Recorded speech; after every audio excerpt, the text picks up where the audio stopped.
শরম করে বলতে 1,07,000 টাকা ঋণ আছে, এই উন্নতি উন্নতি শব্দগুলো কম বললেন। এটা ছিল টোটাল চাপাবাজি, পুরো একটা আইওয়াশ ছিল, পুরো আইওয়াশ আপনাদের চোখের সামনে একটা চাপাবাজি ছিল। এটা বুঝতে পারেননি, যারে যেমন বুঝাইছে এমন বুঝে নিছেন। কত লাগবে মেট্রো রেল করতে? 500 কোটি, 300 কোটি। কত কোটি?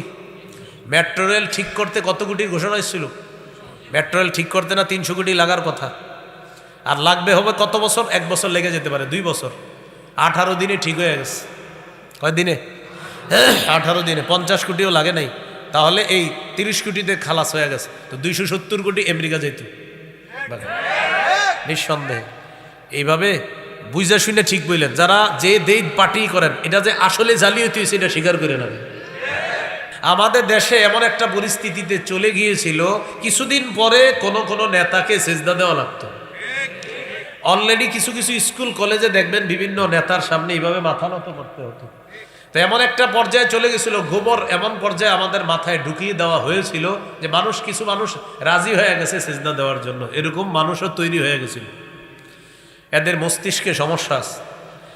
এরা মানুষের কথা বুঝে না, এরা শুধু এটা বুঝে যে দেশনা কিভাবে কি হয় না হয়। দেখলাম তো প্রতি মাথা পিছু 1,07,000 টাকা ঋণ আছে। গোড়ার ডিমের কামনা করছেন বলেন। যারা যে দেই পার্টি করেন, এটা যে আসলে জালিয়াতি হয়েছে এটা স্বীকার করে নেবে।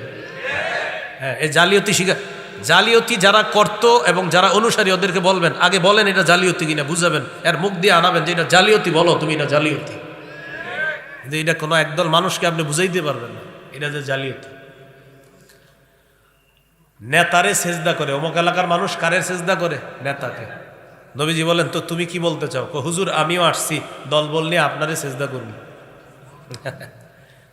নবীজি বলেন কেন?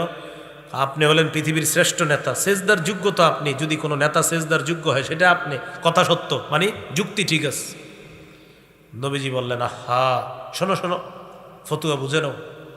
আমি ইন্তেকালের পর আমার কবরের সামনে দিয়ে যখন যাবা, আকুন্তা তাসজুদুলা, আমার কবরকে সেজদা করবা?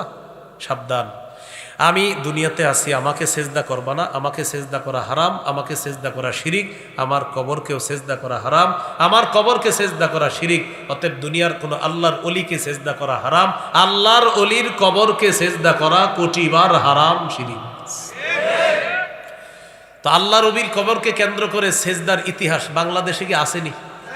আমাদের দেশে এমন একটা পরিস্থিতিতে চলে গিয়েছিল, কিছুদিন পরে কোন নেতাকে সেজদা দেওয়া লাগতো।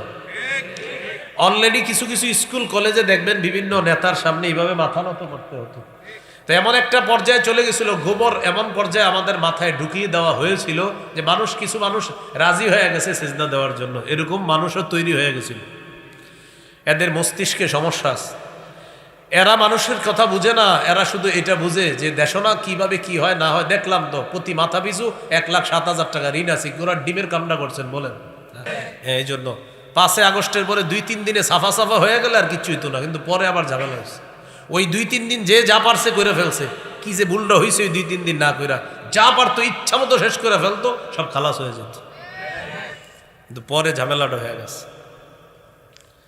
শিরিকের আস্তানা টাস্তানা যেখানে যেখানে এখন দেখেন, আমি কিন্তু বলি নাই কোথায়। একদল বলবে আমাদেরকে বলতেছে, তা আপনি শিরিক করলে তো আপনারই কই।